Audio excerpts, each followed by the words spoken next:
the 706 podcast. I'm your host for this week, Kirk. I am joined by my three co-hosts. Let's go ahead and introduce ourselves. Going Tony, Anthony, and Connor. Say hi. Hey guys, this is Tony. Howdy, folks. You know, it's always a struggle here on the 706. This was a Zoom issue. I don't know. Anthony was lagging out. It's not that I forgot the order that Kirk mentioned, but hello everyone. I'm Connor. It's great to be here. Oh boy. Okay. And you know, we do have to add a little programming note. We were going to have a special guest, one Matt Gates, be a special co-host. Unfortunately, he had to back out at the last minute. We don't know why. We will get back to you with more information. So let me just explain the premise of our podcast. We are the 706 podcast, where we decide collectively, the four of us, which movies are the 706 best movies of all time.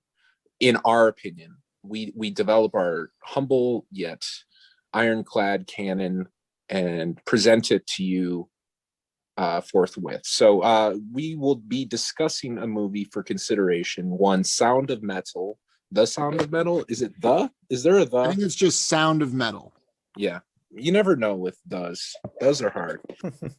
We're talking about 2020. This is our first movie from 2020. This is our most recent film, directed by Darius Marder, I believe. Yes, Darius Marder, written by Darius Marder and Abraham Marder, who I do think is his brother. And yeah, there's some help with Derek C. in France. It's a movie starring Riz Ahmed, Olivia Cook, special appearance by Mathieu Amalric. You know, if you ever saw Diving Bell and the Butterfly, great actor, French actor. Basically, the movie surrounds a couple who form a heavy metal band, and the gentleman, Riz Ahmed, who plays Ruben, one day starts to very rapidly lose his hearing. He's the drummer in the band. And so the movie kind of takes off from there, from his perspective, as he tries to navigate this crisis. And yeah, it goes certain places, brings in, kind of folds in certain themes that extend beyond just the idea of hearing. And it's a brutal journey. I don't know if brutal is the right word. It's an emotional journey. I'll go into my take after we hear from our three deliberators today. So why don't we go ahead and start with Connor, who chose the film. Connor, why don't you tell us, and be gentle, folks. I only say that in jest, but this is a film I very much adore, and I do hope my co-hosts enjoyed it, at least to some degree. So let's hear it, Connor. Kirk, first of all, let me say it's unusual of me to pick a movie that's so recent. Obviously, I kind of believe it's really important to have a lot of distance, from a movie. Certainly, that's one of my main interests in movies, is the fact that they can come from a different decade or time, such that I can have distance from them, and I can add all these layers of interpretation that a certain distance helps with. I have to say, that being said, right, how do I feel about having picked this movie? Well, I'm very glad I did. I'm very glad I did. I was trying to keep you in suspense, Kirk. Overall, this movie really spoke to me. It's a simple story at the end of the day. It's a classic kind of Hoffman-esque, kind of ironic twist of a tale that is tragic and sad. But along the way, right, it's just a pure workhorse of the performances of the actors. And the one I would like to shout out, of course, is Paul Race, who I believe is getting a lot of recognition for his role in this, as a sort of, let's say, a kind of counselor, sort of head of a sort of house, a living center for deaf people, who I believe are also not only deaf people, but people who are kind of in trouble, right? This kind of halfway house. And he represents a kind of alternative, another pendant, another fork in the road that Riz Ahmed's character, Ruben, might travel. And obviously just these performances and these moments all added up to something that really moved me. I would say that there's more to say. I want to be able to unpack more. Obviously, it touched me on a visceral level. There's more thinking I would like to do about it. I particularly found the ending and the last, maybe it's not quite the third act, but something like the third act of the movie. It raised a lot of questions. It made me kind of think, it didn't quite feel like the kind of perfect landing that I might have expected for the dilemma as set up by the plot of the film. But overall, I thought it was fantastic, and I have no regrets picking it. And that's interesting for me. That's often something that I often hesitate to pick things that are recent, but I think I made a good choice here. I tend to agree with you, Connor, and it is interesting. I think we will delve a little bit deeper into the it's not really an act, but the last partition of the movie where he heads to France, to kind of pursue his girlfriend, try to resume his life as he knew it. It was an interesting choice and kind of can take you off guard a little bit.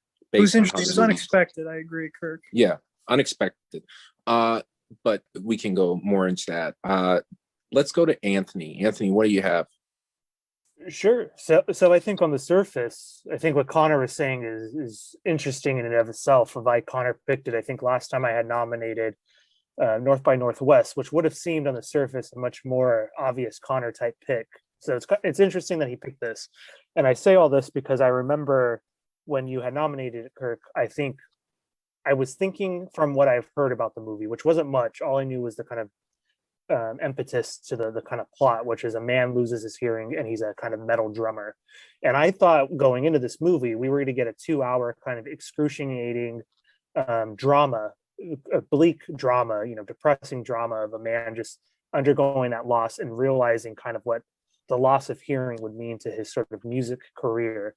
And to some degree, of course, we get a little bit of that in this movie, particularly beginning and when he goes into the sort of the school or the kind of campus of the sort of local deaf community. I think is it in Missouri, or they have to drive from Missouri to it. But either way, I think what I was really drawn to as I watched the movies, of course, is Riz Ahmed's performance, which I think is fantastic and I think really exciting at times, and it really carries it from what would otherwise be a sort of, I feel like, almost grab at sort of prestige at times.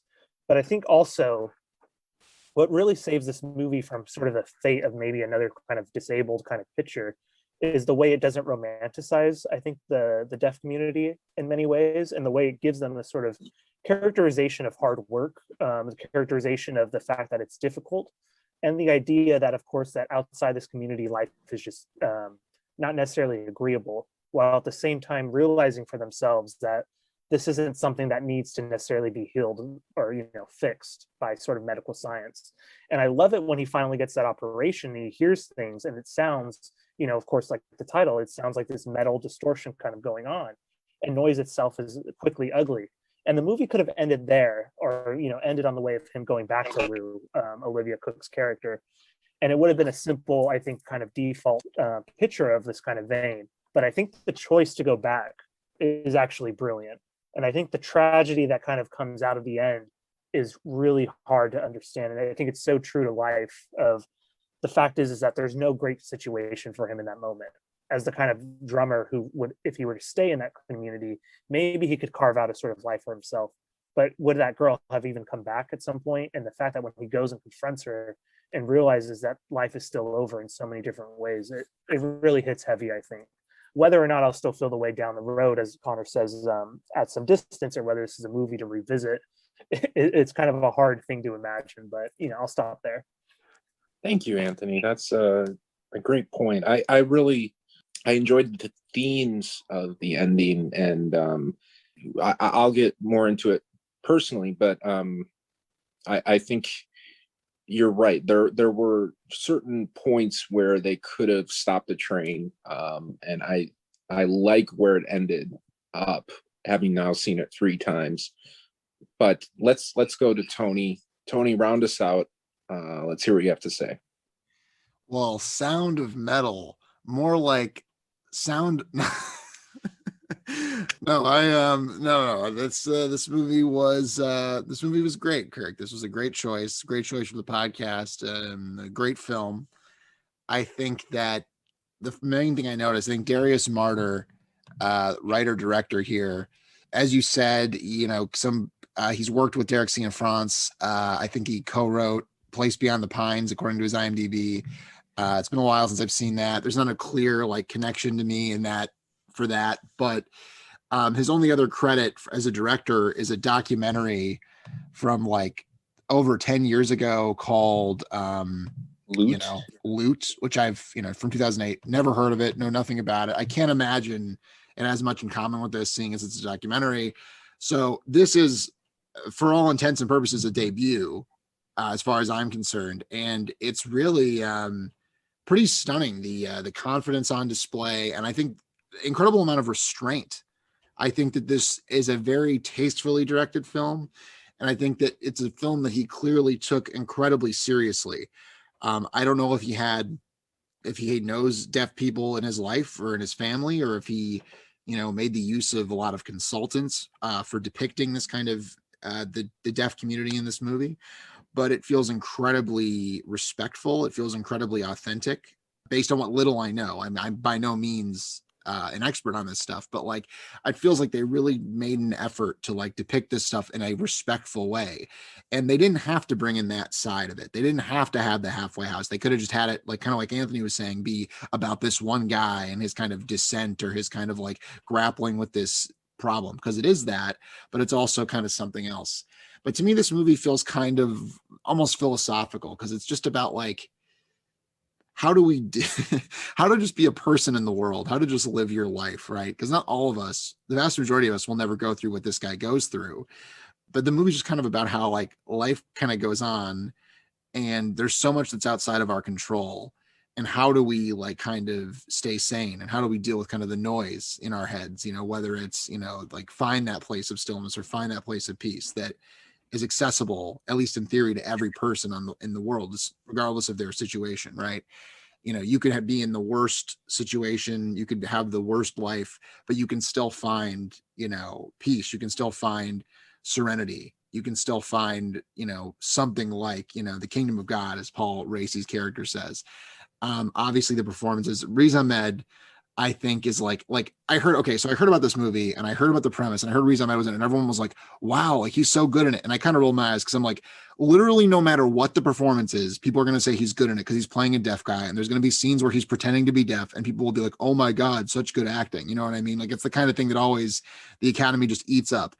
But I was genuinely, as someone who already likes Riz Ahmed, was floored by his performance in this movie. I thought he found so much humanity in this character.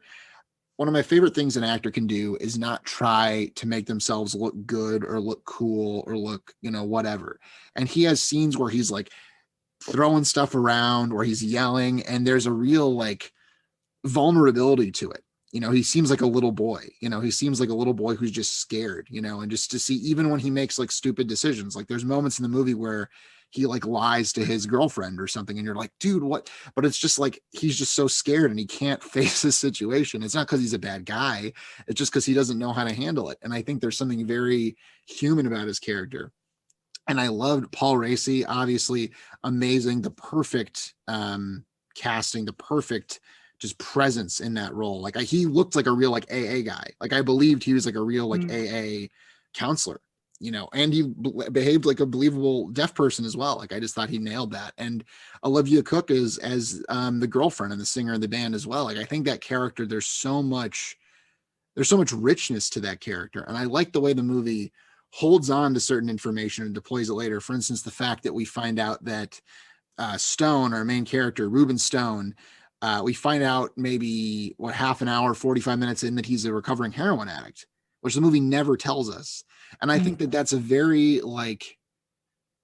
brave choice to just hold on to that information, because in a more conventional movie, and the more kind of Oscar baity version of this, it will be very upfront about that. You'd see him like his friend, like, come on, man, like come back, let's try some heroin again. And he'd be like, no, I can't. My girlfriend will judge me. And like, but just like they completely elide all that. And it reveals so much about his character, because think about the amount of like because as much of a kind of a child as this character is at times, as much of a driven by fear he is, it speaks to an incredible strength that he was able to get through that. And it every new piece of information adds a new layer.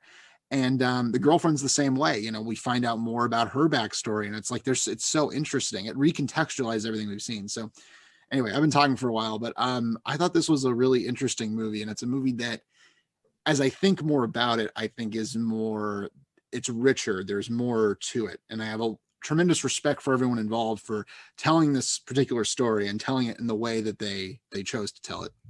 Well said, Tony. I do agree with you. You know, some films might have, like, in the early sequences, you see Riz Ahmed looking out the trailer window and he sees some guy shooting up, and he like looks kind of longingly at the guy, you know, and then that's how we're introduced to that. But even like hearing about Lou's relationship with her mother, we don't hear about that until roughly 20 minutes left in the film, you know, or like that her mother committed suicide, died by suicide, and those types of things. We, you know, meet her dad at the very end. But thank you all. I really appreciate your feedback, your honesty, and your earnest willingness to kind of approach the movie in a forthright way. And I will say, as far as from my perspective, just to kind of contextualize why I chose this film, when I first saw it, you know, I'm a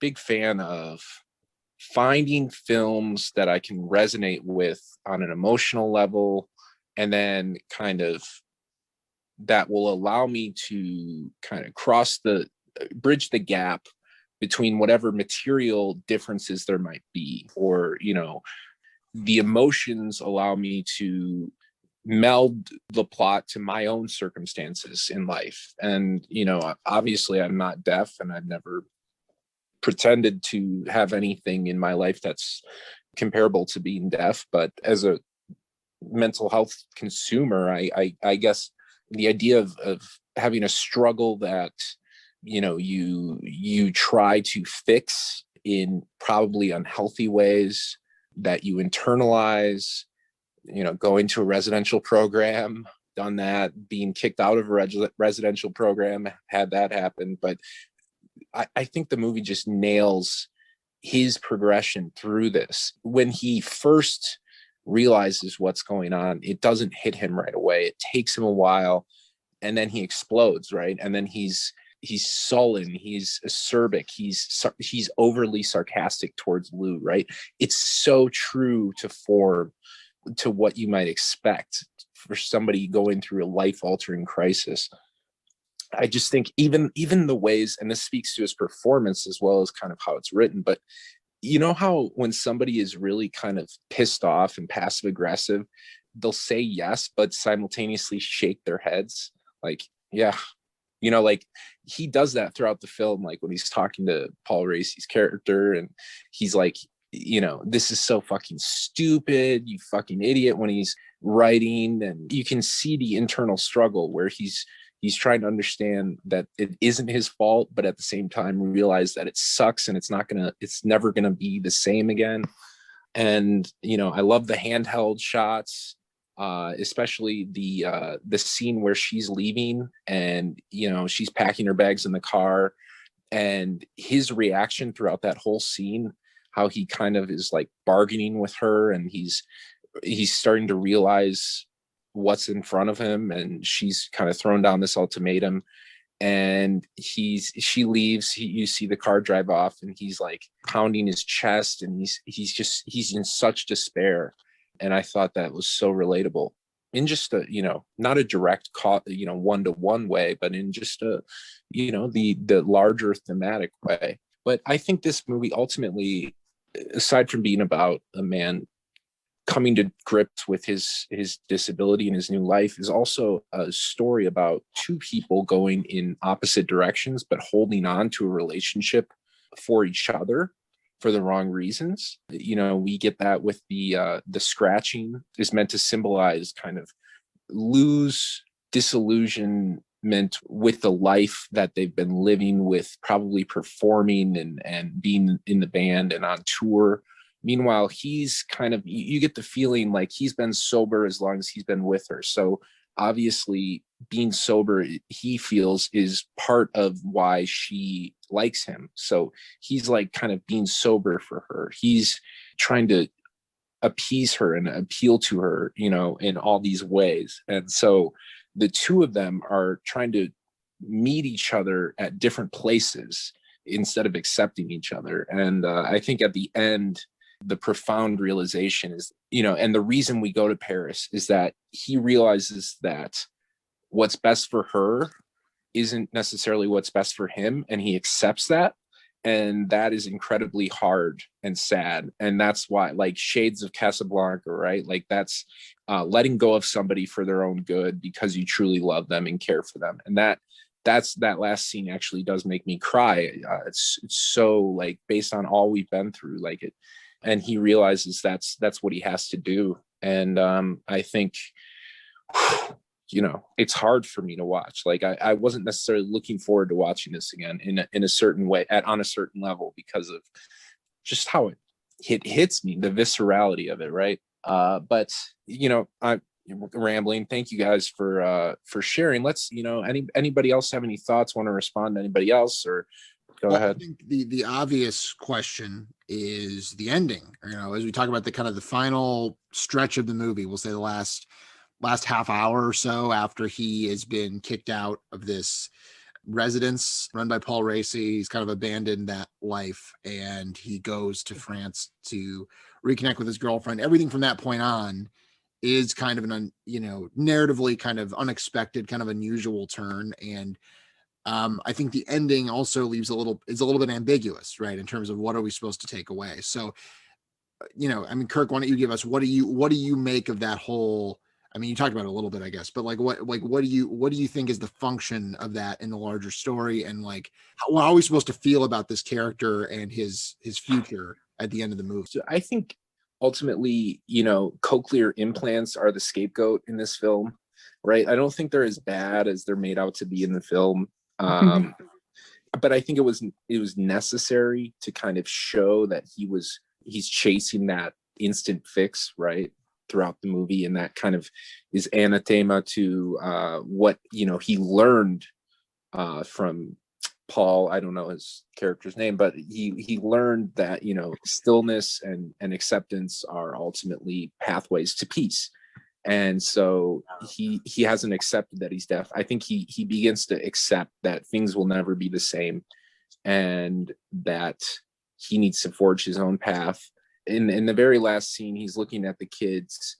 I think that's an obvious nod to the fact that he's going to rejoin the deaf community, or perhaps join a different one if he's been completely irrevocably ostracized. I like to think he's forges a relationship with Diane, the teacher, very cute kind of, you know, teacher there. And I would like to think that, but you know, ultimately it's like the final few shots where the church bells, this kind of symbol of divinity and beauty are sounding discordant, sounding like almost like snares, right? Like it sounds like drums. And I think that's, you know, it's just very clever. But to me, it seems like he's come to an acceptance of his new life and the fact that he needs to do things for himself and not to please other people, and the idea of not chasing conditional happiness. And that's why this movie is so powerful, because who doesn't that apply to? Right? Like, who doesn't that apply to that's watching this film? And maybe it doesn't hit you on such a deep level, but you know, there are bits and pieces that you can be like, yeah, you know, that makes sense, right? Like, we all need some more serenity in our lives. And so that's where I think. What do you think, Tony, or anybody else? I mean, the thing that struck me the most, or that I was most, obviously the literal ending with him sitting in the silence is very striking and very pretty, and I think that is the perfect, you know, ending. You know, I think that is the correct ending. But you know, what struck me initially was just the what happens with his relationship, because it's so like, because you know, you're hoping for them to get back together, you know, because he's hoping for that. You know, it does a very good job of putting you in his shoes. And you mentioned he's been clean as long as he knows her. He's been being clean for her, but like kind of the corollary to that is I think that he's afraid that without her he can't be clean. You know, she's become the replacement for the heroin, right? And that's like the idea of being adrift, of being loose in the world, you know, that temptation to return to that's going to be overwhelming, right? How could it not be? So that I think is the terrifying thing about it, which is why I think his final choice does take such courage, like you said. But what I found so interesting about that kind of breakup scene, because it's almost like not even explicit about it. I was almost like, did they break up, or why is he like, I was almost like wanted a confirmation, but I think it's a testament to the movie's confidence that they don't underline it. They just kind of give you enough to come to the conclusion. They, from what we know about these two characters and what we, you know, and what the movie's established up to this point, we understand that that relationship is at an end, right? We understand that that is but what I loved was, I can't just keep calling her the girlfriend. Lou, right? Lou says it a million times. Yeah, Olivia Cook's character, Lou. What I loved about her character, in addition to like all the, you know, there's so many interesting details that they didn't need to include, right? In most movies, she would just be the concerned girlfriend, right? That would be enough for most movies. But this movie gives her, you know, it's not about her, so we don't know what she's thinking the whole time, but it gives her a life outside of the movie. We believe that when the movie ends, these characters will have lives and experiences. It's like in a video game, like with NPCs, when you like, it's a good NPC when you walk away and you believe that they're still running their shop or they go to the store or whatever. They don't just exist for your benefit. She doesn't just exist for his benefit. She's her own person with her own inner life, right?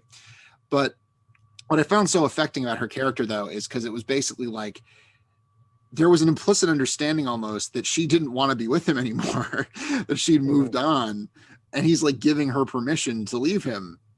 Well, you disagree? No, I don't think so. I think she just doesn't want to be touring and be in the band anymore. I think if they lived in Paris together, I think she'd be fine with that. But Anthony, what do you think? Okay. Well, I was thinking, so I have a more complicated kind of reading of some of this stuff, because one is you were describing the ending, Tony, as unexpected, and I think that's true.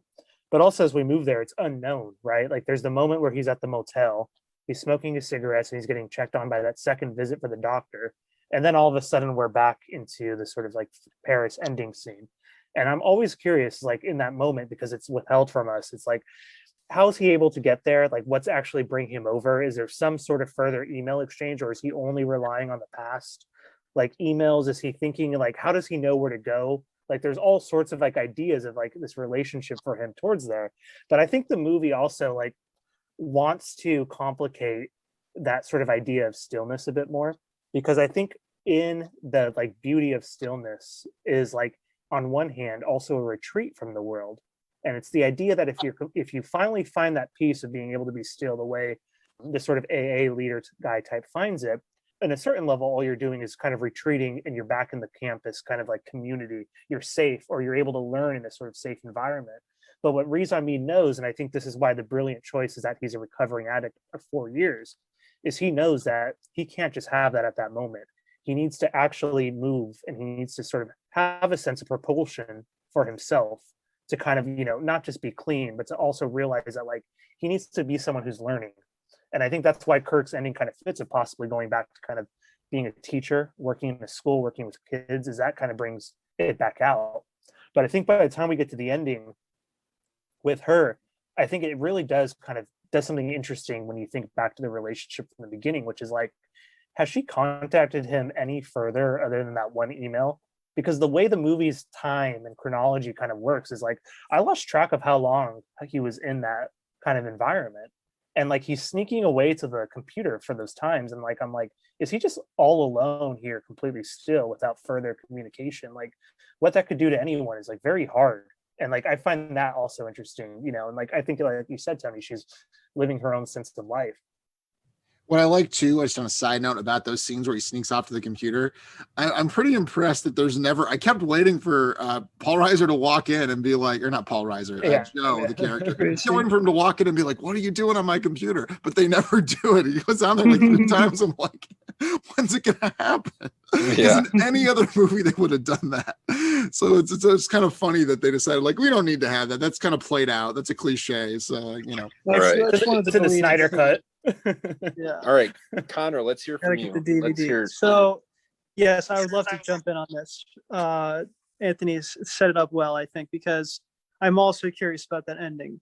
Let's think for a moment about, right, why do we need to know about Lou's father, for instance? Why does she have to be in Paris? Why, do we need that her father's rich, right? All this stuff, right? This all seems to be kind of superfluous in some ways. Now, let's think about it. Okay, so Lou has returned to her father from whom she's been estranged for pretty much her whole life. Her father represents maybe a sort of a way out of her current life with Reuben, right? He has money, right? She could live kind of in comfort with him. He wants to have her in his life, right? There's something, however, clearly uncomfortable about their relationship. One thing being the reason they're estranged is probably, the death of her mother, which perhaps somehow she associates with him negatively. She committed suicide. And, there's something very uncomfortable about her father, with all of his Parisian friends, having her put on this concert and kind of sing for him. It's a beautiful song, but it's a song he wrote for her dead mother. So there's something extremely I felt very wrong about the situation, that she perhaps didn't want to be there. Obviously, there's something about this comfort. She lives in a much more stable situation. But, I was maybe hoping that our hero, could somehow save her from the situation, or this is what had to happen, that they needed to both come together and they could build their own home, so to speak. And what I'm getting at is just comparing her plot, and I think she has her own kind of arc. She has her own fork in the road, right? Like Reuben, right? Lou can choose between this life on the road, which is chaotic, with a boyfriend who is tough to deal with, right? Certainly is going through this crisis. Obviously, that's a strain on any relationship. Or she can be in this place of comfort, which is this home that she remembers but never really had. Is that home, is the father's house in Paris, is that somehow parallel? Is that her equivalent of Paul Racy's residential community, right? And is the message then that she chooses hers, therefore he should go back to his? But if that being the case, then I think I'm starting to see what Anthony's saying, that perhaps, right, even that home and that place of stillness is not so very still, not so very perfect, right? Or that stillness is itself kind of problematic in a way.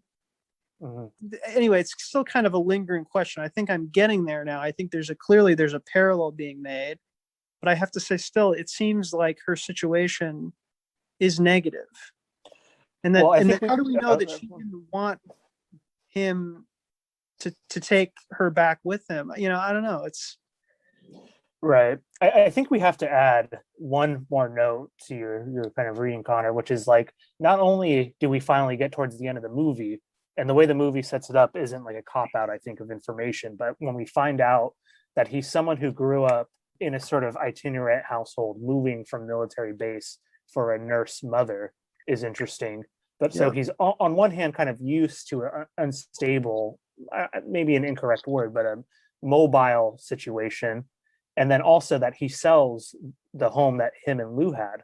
So there is no going back to it without involving the father, which is to get his finances there so he could go back, even if it's still available, implying, because we don't know the full timeline. So it's also interesting that the moment that finally reconnects him to Lou, to actually get the moment where they depart, there's no home to go back to in any sense. To go back on the road is to go back to doing something that you'd have to recreate. And I think there's a sense of, not just the struggle of learning to deal with a partner who is now essentially hearing impaired, but who is also, in a whole new situation all over again, versus the comfort of the home, which I think has a bit of negativity, like you said. And also, I thought the cuts, go back to the point, Kirk, you brought up earlier. Are those cuts specifically kind of recent, like from the road? Or I thought they were lingering scars, and it's implied that, she did it when the mother was there and they met up. No, those are that he says stop scratching. They're not on her arm at the end of the film. They actually, I agree, they look like, like traditional cutting with a blade. But I did look, I checked, and I was looking for it at the end when they're in bed. She does not have any markings on her arm. So that is kind of a theme that carries through. But it's hard. I think the idea is to round out the character, to present this idea that Lou is her own person and with her own needs, and he's learning that. Like, he's learning how not to be so selfish and egocentric, right? And I think that's kind of what the point is, but maybe it's done sloppily. And ultimately the idea of the retreat, I think there's a good balance there, right? Because ultimately he's so afraid of the idea of being forgotten that's kind of what pushes him to use. That's what pushes people to use, is they want to feel God. They want to feel that fullness, that sense of accomplishment, of meaning, and they have to end up generating it artificially. But I think there's a middle ground there where there is meaning in being important to other people, being important to the deaf community.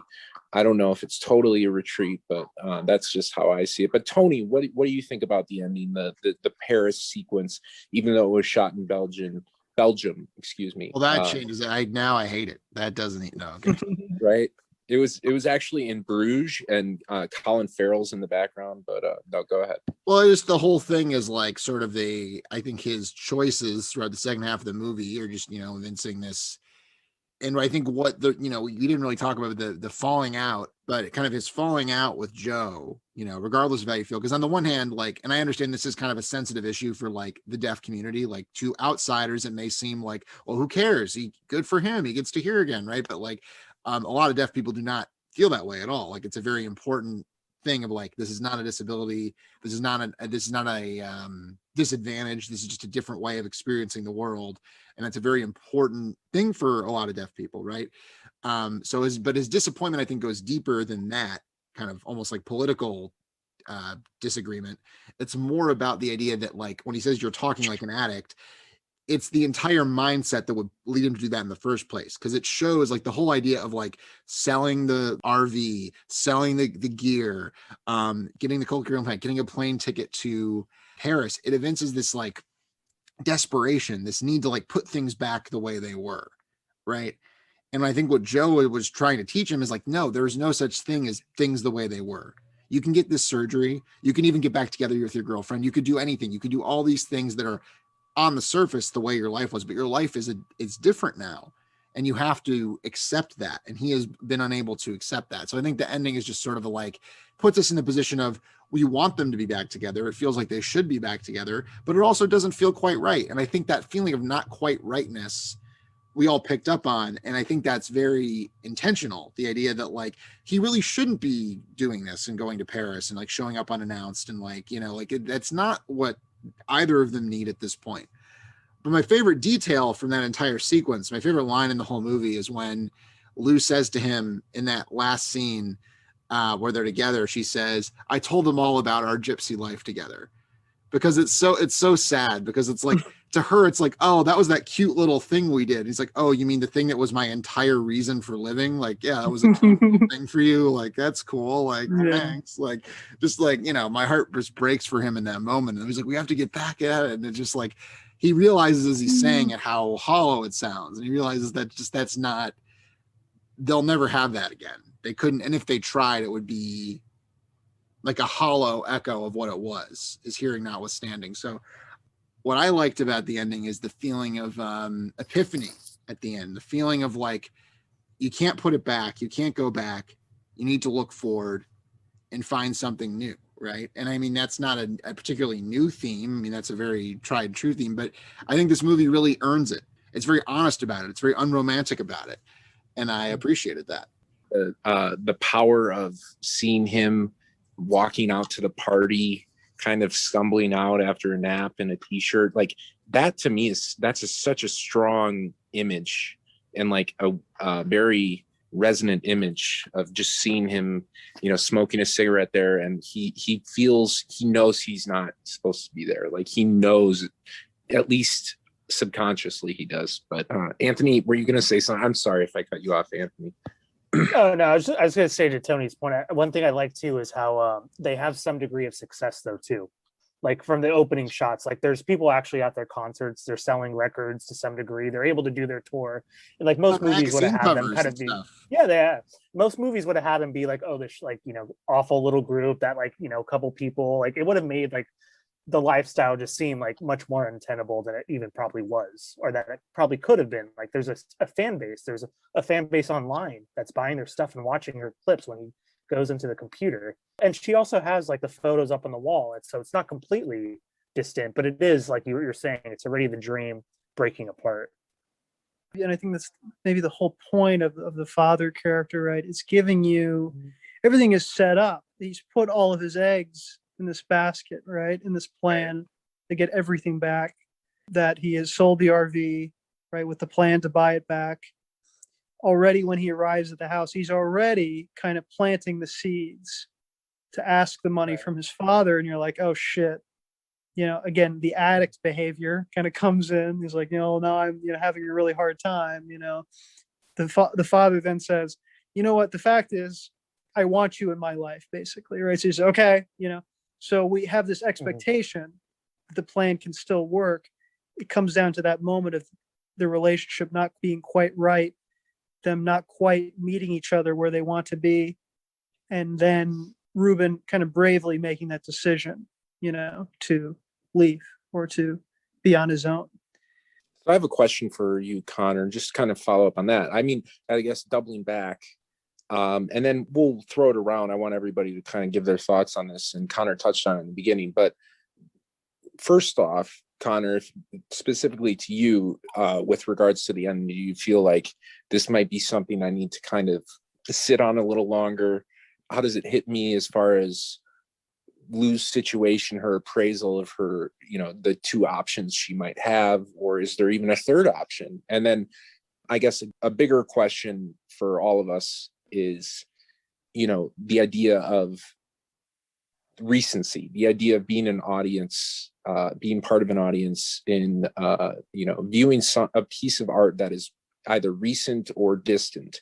And what are the perhaps inherent disadvantages or advantages to either? You know, you could have the nostalgia factor. Also, you could have, you know, for older films, but at the same time, technological shortcomings. Whereas a film like this, you know, the everything makes sense in terms of, you know, its naturalistic presentation, but perhaps we feel like we're missing valued kind of historical context, right? And maybe we feel like we're almost being duped by the recency of it. So I guess, Connor, if you can track that, but you know, your thoughts on the ending, I guess, like kind of a sum up, and then going into the idea of recency in film. So as for the ending, it seems to make more sense to me as we've discussed it, Kirk. I think your reading was good. I think everyone had something to add to the interpretation of the ending. I think, at least for me, I've made it work on a functional level. It makes perfect sense to me why we've set up the whole Paris scene. And I think there's a depth to it, and there's more depth to be found there. But I'm satisfied on that basic level that I arrived at. And I'm going to continue to think about what you guys all mentioned. As for this issue of recency, you know, yes, I guess I would stake my claim. You know, like I said, I'm kind of this antiquarian type, and I love everything that's old. And I guess I would claim that I would be quite honest that it gives me this kind of certain distance, a certain estrangement from the thing, that, you know, sometimes if it's something in the present, you know, the present can be loaded with these kind of cultural messages, these expectations. And, you know, sometimes when I watch movies from today, you know, I see like roles or scripts that I feel like I must be playing, and it can make me a little bit uncomfortable. Whereas if it's from something from the past, I think the past for me, I have to admit more and more, I realize it's a bit of a refuge for me, you know, from my real life, right? That it becomes a place of similar, but different enough that I don't have to immediately compare to my own life. So I have to be like frank about that. I don't know if that's exactly true. With this movie, I don't really have this problem, because at the end of the day, I just have to admit a story is a story, right? You could have told the story at a different time period. It would still have made more or less the same sense. It still would communicate similar things. It is certain, you know, I think obviously it's ethos, its general idea of a personal quest for stillness, or the ethos of AA and the ethos of, fixing yourself. I think I'll just add this one more thing, if I can add to my interpretation of the movie, is it's so fascinating. We've mentioned the lack of the real issue of the heroin addiction, right? It never really comes up in a sustained way, but it's always a threat. And the way it's treated is his addiction is not, sure, it is because he's used heroin and he's become addicted to heroin at some point in his life. At the same time, everything that he does is sort of, and his bad behaviors are kind of seen in the vein of addict behaviors. I felt like, I have addict behaviors too, even though I've never used hard drugs like that, right? I'm addicted to some things, but I have addictive behaviors in similar ways, or there's an addict sort of mindset, and I think a lot of us feel that, and it's a very modern thing. I don't know. I think that ethos is there. I don't know what I'm getting at. In this case, I identify with it. I may be uncomfortable for some. I guess it is kind of rooted in a historical moment. Yet at the same time, it speaks to me. I didn't have much of a problem with it being so recent. Thank you very much for that insight, Connor. I thought you really eloquently stated that, the advantages or disadvantages of both for you personally. But Anthony, what do you have to say? Do you, if any, you can just pass, but do you think there's any, in your personal journey through film, what do you take from films that are closer versus, more classics? That's interesting. I think one of the obvious points would be is that when I search out for things that are perhaps more classical, or perhaps a little older, there's a certain amount of filtration, or filtering that has to have happened. I think one of the reasons it's like, oh, like I'm looking up this film because it's supposedly stood the test of time, or it's supposedly by a guy who I've come to respect, and they have a filmography versus the today, which seems so easy to kind of dismiss. Not necessarily because I feel like it's rooted in something that, I'm used to, but often I have a problem with modern movies of how they don't often feel modern, actually.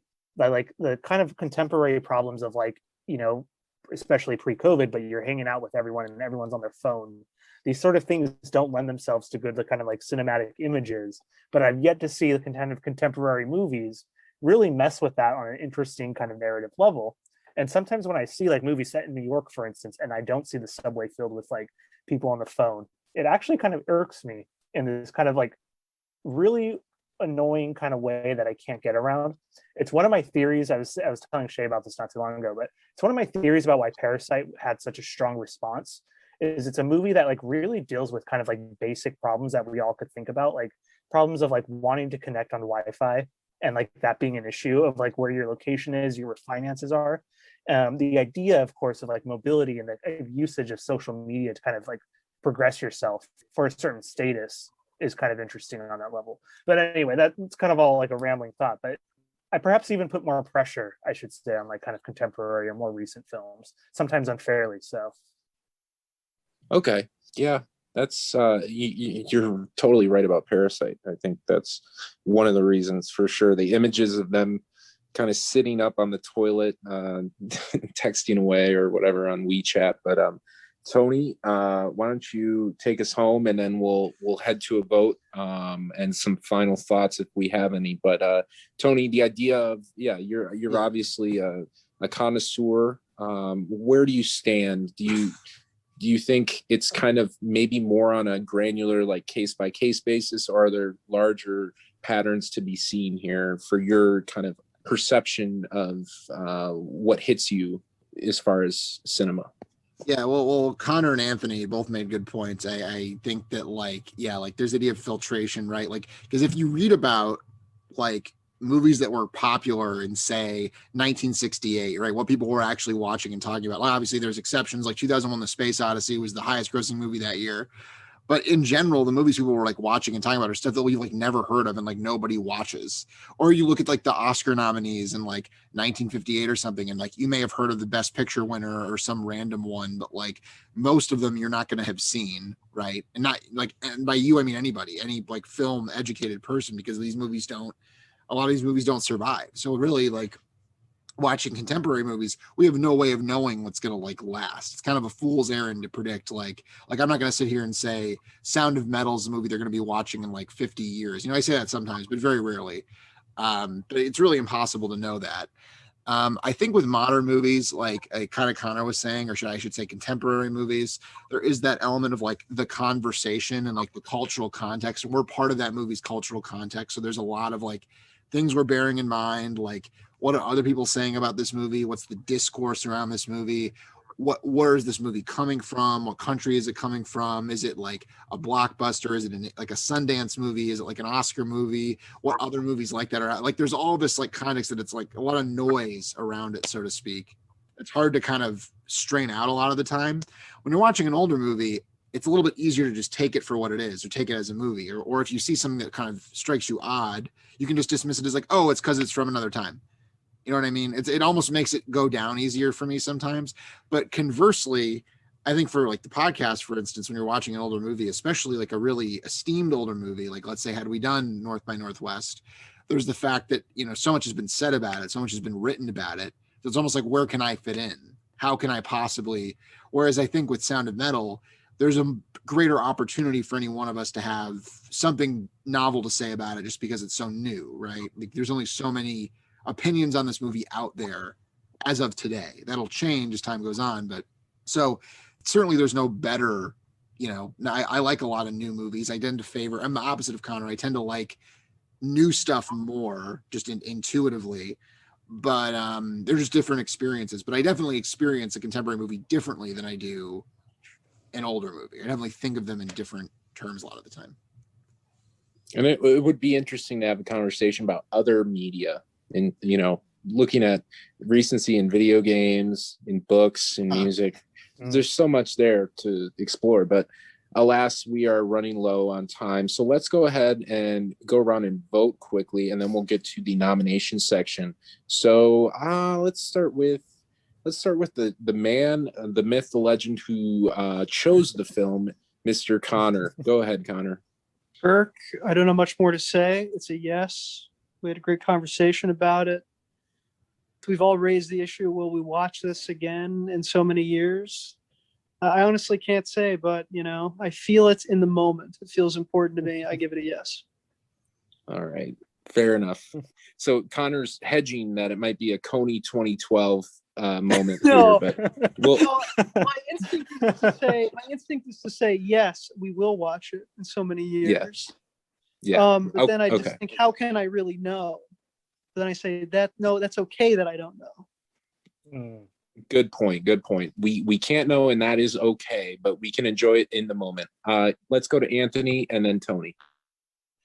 Well, I will say that when we think of the first 20 years of the 2000s, we're going to remember Harry Potter, Order of the Phoenix, the film. Yep. We're going to remember Lord of the Rings, The Hobbit, The Desolation of Smog, and The Sound of Metal. Yeah. Those are Armand White. Those are some Armand White opinions over there, Anthony. Good stuff. Okay, no, it's an easy yes. My final concluding thought, and it's not even fully formed, it goes back to what Tony was saying about how, you know, we spent this whole thing talking about the ending because of how impactful, important, significant, of course it is, but also how deep and how much depth there was in questioning and how it made us rethink the small moments, the smallest moments of the film throughout its kind of runtime. But to go back to what Tony was bringing up earlier is the question of Joe and how interesting that is of a character and how really the way kind of the movie embeds how his view of, I would say, of thinking about deafness as something not to be helped, but something to be worked through and to be kind of situated with is such a progressive idea. And yet the movie's willingness to kind of complicate it with Raison Mead's Ruben is just such a fascinating choice. And it's really, I think, a conflict that, because it's there, makes much of the movie not necessarily digestible, but in a way that for people who are able-bodied, you know, to understand and to, you know, empathize and to share some of that struggle, which is really, I think, a profound, moving aspect of the movie. Right. This may sound insensitive, but he's newly deaf, right? Like, do you know what I'm trying to say? There's not the cultural associations that he has that perhaps someone who was born deaf might have. So Right. that's all I'm trying to say. It's a little harsh nothing to on do him with- because it's like, of course he thinks being deaf is like a disability. He's just turned deaf. Of course he thinks that. You know what I mean? Yeah, that's true. Yeah. That's very true. Tony, go ahead. What did you think? Vote. I'm kind of surprised at all 3 yeses. I feel like that doesn't happen that much because I am yes. I do think that this is a movie that shows a tremendous amount of respect for both the audience and for its subject matter. I think it's a movie that takes it very seriously, very respectfully. And I admire its tastefulness and restraint. And I think it has a lot to offer. I think this is like a movie that really, it's like one of the Oscar nominees, right? Which we didn't talk about at all. But I think the fact that we didn't talk about it at all speaks to the fact that this movie is so kind of transcends all that stuff. It's not really about like, what will it win Best Picture? I don't know. But I certainly will remember this movie longer than I remember Trial of the Chicago 7. So, yeah. So yes. Yeah. For me too. Like I don't know who else has seen Nomadland, but this movie just hits more. It makes sense as like, this is why I watch movies as opposed to Nomadland, which has its own reverberation. But let's go to the nomination process where I will choose which movie we are going to consider next week. Let's see, Anthony, I believe you've gone least recently. If that's correct, you are free to choose the order and we'll get to it. All right. Let's see. Since Connor went last week, I'm going to have Connor go first. I'm going to take the spot number 2, actually, and I'll have Tony go last. Okay. I have to say, though, Kirk, while watching the end credits of the movie and getting ready to talk with you guys, I had this moment of, contemplation, I might say, and I completely forgot of the movie, of course, and I completely forgot to pick a movie. But now I have one. I have something I definitely would like to show you. I mean, this is definitely a major auteur that we discuss a lot in our circles. This is kind of his latest work. Film Critic Hulk made a movie. Film Critic Hulk. Tony, save that for the Patreon bonus podcast. Okay, so I'd like to recommend. This is his latest work. Something we've all discussed. I think some of us have seen. Almost all of us, I think, have seen. But I think it's worth another shot. Again, there's a little bit of recency bias here. I'm talking, of course, Metal Gear Solid 5: The Phantom Pain. No, sorry, excuse me. That's for the video game podcast, which is the $10 and up tier. Let me recommend its exact equivalent, which is, of course, Paul Thomas Anderson's Phantom Thread. We've discussed Paul Thomas Anderson quite a bit. I'm sorry for the elaborate introduction. I came up with that. I couldn't let it go. Because I have accidentally called the Phantom Thread the Phantom Pain a lot. I was kind of anticipating them at the same time, so they're kind of mixed up in my mind. Anyway, so Phantom Thread, Paul Thomas Anderson's latest movie, Daniel Day-Lewis's final acting performance. I can get more into why I'm picking it during the rebuttal section. That's my pick. Fair enough. Yeah. Basically, if you're listening to this podcast and you haven't seen the Phantom Thread, go fuck yourself. No, I'm just kidding. We love you all. We take all comers, and that's a great choice, Connor. Anthony, you're going next. Let's hear it. Yeah, it's a very interesting choice. I think we've nominated, I feel like, a PTA film, or like, good half of his movies at this point. I don't think we've selected one yet. Are we really? Interesting. When was the last one we nominated? Didn't we? Well, someone nominated The Master. Master, and I'm pretty sure someone nominated There Will Be Blood at some point, right? Or I don't Boogie, or think one I of don't them. think so. I think it's just definitely the had Master. Maybe we just discussed it at some point, but okay, maybe I was wrong. Okay, so Kirk, I'm going to do a sort of transit type movie for you, and it's a big film name. It's a sort of film cineast, favorite, especially now more than ever. But it's one of the ones that doesn't get talked about quite much, and it's a film by one of my favorites. It's a movie that reminds me of why I like movies. 2 years your sentence, and it's Wong Kar-wai's The Grandmaster from 2013. It's a sort of loose biographical film about the kind of, I don't know how to say it, Ip Man, starring Tony Leung, and his kind of journey around this sort of pre-World War II, just after World War II, and what it means to be recognized as this sort of martial arts grandmaster. in this kind of area of, China and Hong Kong going back and forth. And the movie is not only one of the most beautifully rendered martial arts scene I've ever seen, it films sort of fight scenes like, as if they're like scenes of love almost. It's just so like sensual, and it's fantastic. But it's a moving movie, and it really, does something as I watch it. It really lifts the soul, like brings something to my eye. And it's just such a beautifully shot film. If you know anything about Wong Kar-wai, there's so much to like feast over. Everything is kind of a painting, to use that kind of overused phrase, but I think it's worth a shot. Interesting. It's called Grandmaster, The Grandmaster. It's called The Grandmaster. It is available on Netflix because I know it's sometimes important to you. And I will say also, the version I'm recommending is the one he oversaw for American releases. It's an hour and 48 minutes. He has 3 versions of this movie. They're all different, but I would vote and recommend this one on Netflix as like probably the best version. And it's, all worthy of discussion. You've watched all 3 versions and come to this conclusion. I'm impressed. Is it in Mandarin or Cantonese or what is it? Or is it English?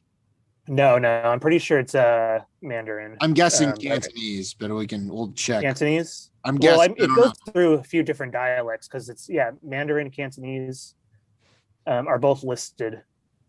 Oh, okay. Language. Yeah. Okay. Interesting. Languages. Okay. That is a strong choice. And I've not seen it. Connor, do you know, is it IP? How do you say it? Ip Man. Ip Man. Yeah.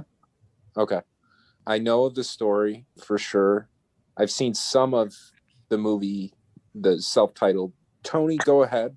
Round us out. Okay. Yeah, no, these are some good choices. I've not seen The Grandmaster. Wong Kar-wai, certainly a big boy, certainly one of the big boys. I do like In the Mood for Love quite a bit. This one's a little less obvious than that, which I think is good. And obviously Paul Thomas Anderson. I love Paul Thomas Anderson. We're way overdue to do one of his movies. I think Phantom Thread's a good choice. My pitch is actually, this is a director Anthony's pitched a couple times, and M. Night Shyamalan. This is not one of the ones he's pitched. And this is my favorite M. Night Shyamalan movie. This is a movie with moments of like Spielberg level, like virtuosity. There's moments of directing in this movie where I'm just like, how is this by M. Night Shyamalan? Like, how is he not, like, even watching something now like Split or something, or like one of his like good new movies, just that level of craft is just not there anymore. And I'm talking about Unbreakable. Bruce Willis. Whoa. I prefer Unbreakable to Sixth Sense, although I like Sixth Sense. I like Signs. But this to me is the best one. This is the one that speaks to me. This movie has moments that like send chills down my spine. It is such a unique take on, like, obviously superheroes are everywhere now. It's the dominant cultural product of our time, certainly as far as movies go.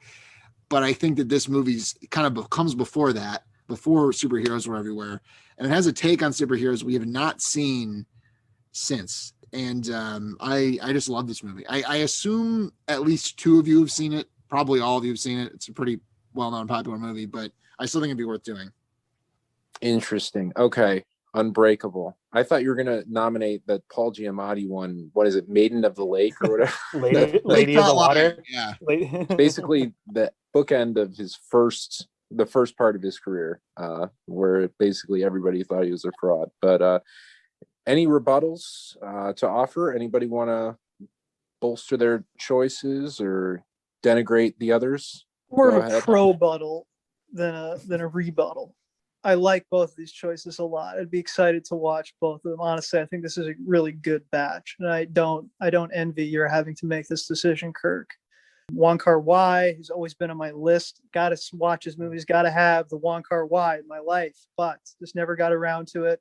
This is a great opportunity. What an interesting thing! I didn't know he made such a film.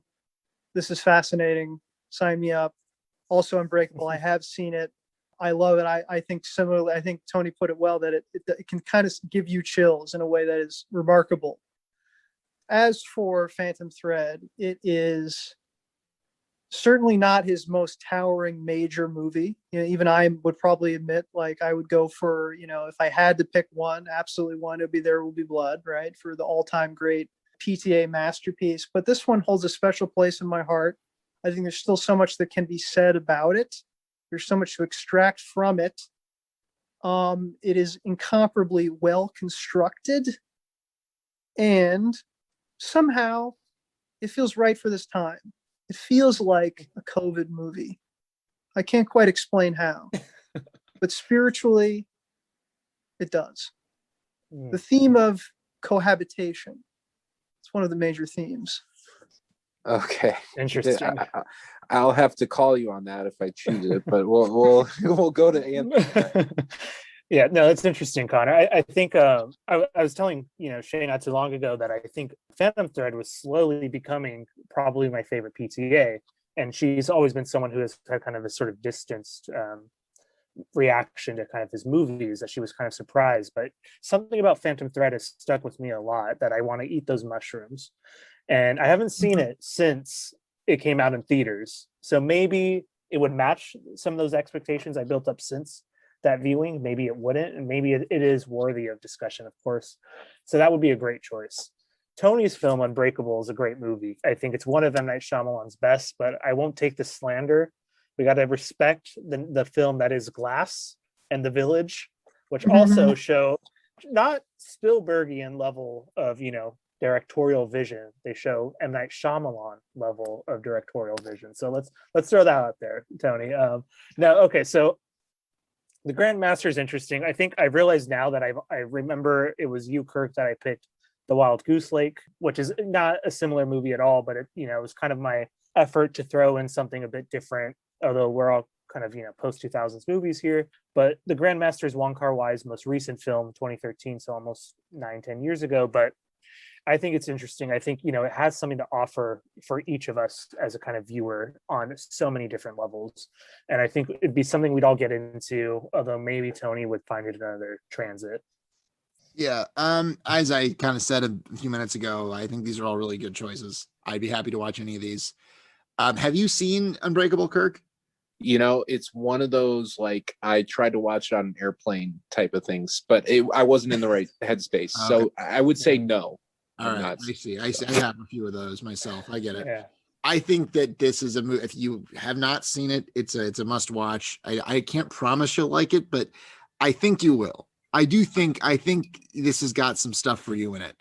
And yeah, and I think that, like, I can't really badmouth either of these choices. I guess I would say, like, are those the ones we want to do? Do we want to do, is Phantom Thread the PTA we want to do? Is Grandmaster the Wong Kar-wai I want to do? But again, you could argue both ways because it's like they're not the obvious ones. So I don't know. That's my best kind of counterpoint, but I'd be happy to watch any of these.